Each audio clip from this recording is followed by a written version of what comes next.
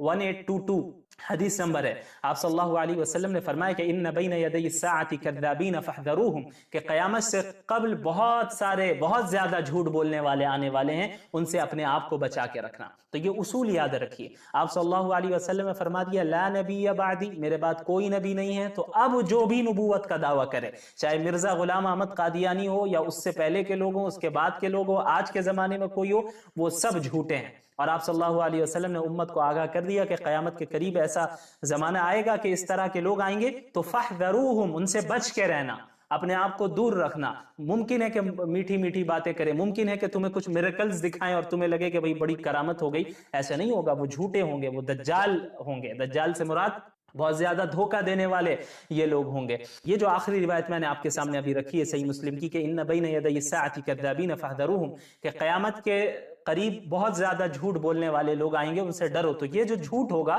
یہ کوئی معمولی جھوٹ نہیں ہوگا، بلکہ اس کی ایک خاص نوعیت ہوگی، یعنی مذہب سے ریلیٹڈ ہوگا۔ کوئی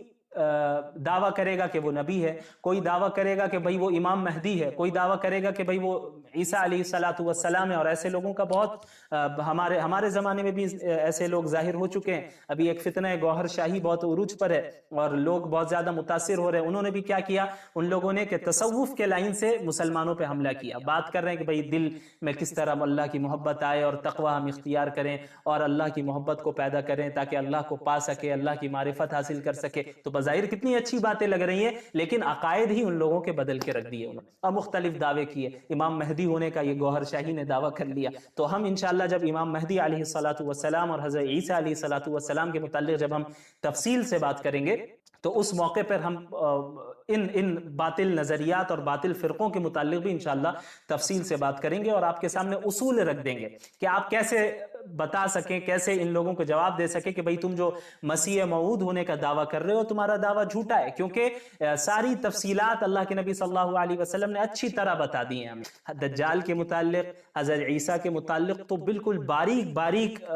تفصیلات بھی موجود ہیں، کیونکہ یہ بالکل عظیم فتنہ ہوگا دجال کا۔ آپ صلی اللہ علیہ وسلم نے فرمایا کہ قیامت کی ابتدا سے، یعنی دنیا کی ابتدا سے لے کر دنیا کی انتہا تک، قیامت قائم ہونے تک دجال کے فتنے سے زیادہ شدید فتنہ اور اس سے زیادہ عظیم فتنہ کوئی نہیں ہوگا۔ تو ضرورت اس بات کی یقیناً تھی کہ مزید ڈیٹیل کے ساتھ اور تفصیل کے ساتھ بتایا جائے کہ وہ فتنہ کیسا ہوگا، اور آپ صلی اللہ علیہ وسلم نے اس کا حق ادا کیا۔ اسی طرح حضرت عیسیٰ علیہ السلام کے متعلق بھی بالکل ڈیٹیل ہے کہ کہاں وہ نازل ہوں گے، وہ کیسے دکھنے میں ہوں گے، کس جگہ پہ ہوں گے، یہ ساری چیزیں معلوم ہیں۔ آج کوئی انڈیا میں اٹھ کر دعویٰ کرنے لگ جائے کہ بھئی میں مسیح موعود ہوں، ظاہر سی بات ہے آپ کے پاس وہ احادیث آپ کی نظر میں ہوں گی تو آپ سمجھ جائیں گے کہ یہ بھئی جھوٹا شخص ہے، ہمیں اس کے ٹریپ میں نہیں آنا ہے، ہمیں نہیں پھنسنا ہے اس کے جال میں۔ اسی طرح امام مہدی کا کوئی دعویٰ کرنے لگ جائے یہاں سے انڈیا سے اٹھ کر، تو ظاہر سی بات ہے آپ کو حدیث سے ساری چیزیں معلوم چل جائیں گی کہ امام مہدی کبھی بھی خود مہدی ہونے کا دعویٰ نہیں کریں گے، ان کے ہاتھوں پر بیعت لوگ زبردستی کریں گے، اور اس کے علاوہ ان کا ظہور مکہ میں ہوگا، مسجد حرام میں ہوگا،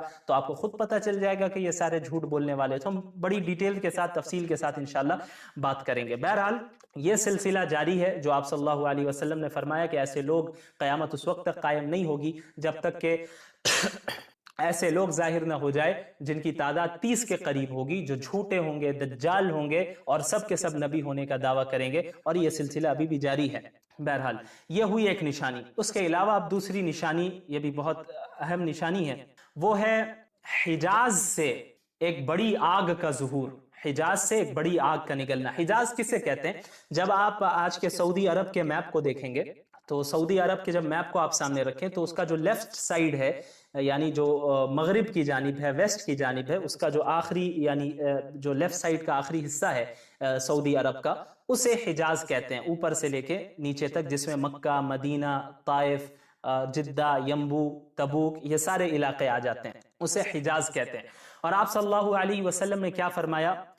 اس پہ غور کر لیں۔ یہ صحیح بخاری کی روایت ہے، کتاب الفتن، حدیث نمبر 7118۔ اس میں آپ صلی اللہ علیہ وسلم نے فرمایا لا تقوم الساعة حتى تخرج نار من ارض الحجاز تضيء اعناق الابل ببصرى آپ صلی اللہ علیہ وسلم نے فرمایا کہ قیامت اس وقت تک قائم نہیں ہوگی جب تک ارض حجاز سے، یعنی حجاز کا علاقہ جو میں نے بتایا، وہاں سے ایک ایسی آگ ظاہر نہ ہو جائے جس سے بصرہ کے اونٹوں کی گردنیں روشن ہو جائیں گی۔ بصرہ ملک شام کا ایک شہر ہے اور تقریباً مدینہ المنورہ سے بصرہ کے درمیان 985 کلومیٹر کا فاصلہ ہے۔ سعودی کے نارتھ سائیڈ میں ملک شام کی طرف وہ بصرہ ہے، اسی یعنی ملک شام میں ہی وہ شہر ہے بصرہ۔ تو آپ صلی اللہ علیہ وسلم نے کیا فرمایا کہ قیامت اس وقت تک قائم نہیں ہوگی جب تک کہ حجاز، سرزمین حجاز سے ایک ایسی آگ ظاہر نہ ہو جائے جو بصرہ کے اونٹوں کی گردنوں کو روشن کر دیں گی۔ یعنی اتنی زیادہ بڑی آگ ہوگی کہ روشنی بصرہ تک پہنچے گی، جو 985 کلومیٹر کا فاصلہ ہے مدینے سے، وہاں تک روشنی پہنچے گی کہ اونٹوں کی گردنیں جو ہے روشن ہو جائیں گی اس آگ کی روشنی۔ تو یہ ایسی نشانی ہے جس کے متعلق شاید آپ اور ہم یہ سوچیں کہ بھئی پتہ نہیں کب یہ ظاہر ہوگی، ہو سکتا ہے مستقبل میں ہو، تو آپ کو اور ہمیں جان لینا چاہیے کہ یہ نشانی آلریڈی 7ویں صدی ہجری میں واقع ہو چکی ہے، اور علماء کرام نے اس وقت کے جو آئی وٹنس تھے ان لوگوں نے اپنی اپنی کتابوں میں اس کا ذکر کیا، اور تواتر کے ساتھ، میں نے بتایا تھا تواتر کسے کہتے ہیں، تواتر کے ساتھ یہ خبر اور یہ واقعہ ہم تک پہنچا ہے۔ علامہ حافظ ابن کثیر رحمۃ اللہ علیہ نے بھی اس کے متعلق لکھا ہے کہ ارض حجاز سے وہ عظیم آگ ظاہر ہو چکی ہے جس سے بصرہ یعنی ملک شام میں جو شہر ہے کہ اونٹوں کی گردنیں روشن ہو گئی تھیں۔ ایسے واقعات ملے کہ جو ایسی باتیں لوگوں تک پہنچی تواتر کے ساتھ کہ جو بصرہ میں رہنے والے تھے اس وقت، ان لوگوں نے یہ بات کہی کہ اتنی روشنی آئی کہ اونٹوں کی گردنوں کو ہم نے دیکھا اس روشنی میں، یعنی اونٹوں کی گردنیں روشن ہو گئی، اتنی زبردست آگ لگی تھی۔ تو یہ آگ اس طرح عظیم تھی کہ 3 مہینے تک مسلسل یہ آگ لگی رہی، یعنی 3 مہینے لگ گئے اس آگ کو بجھانے میں۔ علامہ ابو شامہ جو اس واقعے کے موقع پر موجود تھے، مدینے میں موجود تھے، انہوں نے، یہ آئی وٹنس ہے، انہوں نے ذکر کیا، یہ کیا لکھتے ہیں ابو شامہ اس وقت موجود تھے، کہتے ہیں کہ جمادی الاخرہ میں 654 یعنی 654 ہجری میں یہ واقعہ پیش آیا۔ 654 ہجری میں مہینہ تھا جمادی الاخرہ، 3 تاریخ تھی اور بدھ کی رات تھی۔ یہ فرماتے ہیں کہ جب مدینہ منورہ میں ایک ہولناک گونج سنائی دی، اچانک ایک ہولناک گونج سنائی دی، اس کے بعد زبردست زلزلہ آیا، اس نے زمین، دیواروں، چھتوں، لکڑیوں اور دروازوں تک کو لرزا دیا، اور یہ سلسلہ جاری رہا بدھ کی رات سے لے کر جمعہ تک، اور پھر اس کے بعد ایک عظیم آگ مدینے کے مقام حرہ میں ظاہر ہوئی۔ مقام حرہ مدینے کے قریب ہے، وہاں پر ایک والکینک ماؤنٹین ہے، وہاں پر یہ والکینو ایرپٹ ہوا اور اتنی زبردست آگ نکلی کہ یہ فرماتے ہیں کہ ہم لوگ مدینے میں گھروں میں بیٹھ کر ہی وہ آگ کو دیکھ رہے تھے، اور آگ اس طرح آگے بڑھتی جا رہی تھی جس طرح کوئی سیلاب آتا ہے، جس طرح پانی تیزی کے ساتھ آگے بڑھتا جاتا ہے، اس طرح یہ معاملہ رہا، اور یہ اتنی بڑی آگ رہی جیسا کہ میں نے بتایا، اتنی اونچی اور اتنی دور تک یہ آگ پھیلی کہ ملک شام کے شہروں تک، دمشق اور بصرہ تک اس کا اثر محسوس ہوا، اور لوگوں نے اس کی گواہی دی اور اس کی خبر دوسروں تک پہنچائی۔ اور یہ اتنی بلند تھی یہ آگ، اس کی بلندی اتنی زیادہ تھی کہ جو سمندر کی سطح ہے، سی لیول ہے، اس سے 916 میٹر اس کی بلندی گئی ہے، 916 میٹر تک سی لیول سے اس کی بلندی تھی، اتنی زبردست آگ رہی، اور جو بھی پہاڑ سامنے آتا، یہ فرماتے ہیں کہ جو بھی پہاڑ سامنے آتا اسے بالکل ختم کر دیتی وہ آگ، راکھ بنا دیتی، اور اس طرح کا عالم تھا کہ مدینے میں لوگ جس طرح دن کے وقت کام کیا کرتے ہیں اس طرح رات میں کرنے لگے، اتنی روشنی ہو گئی۔ ظاہر سی بات ہے آج کے زمانے میں ہمارے پاس الیکٹریسٹی ہے، ہمارے پاس ہر کام ہم رات میں کر لیتے ہیں، لیکن اس زمانے میں تو ایسا نہیں تھا، لیکن یہ آگ اتنی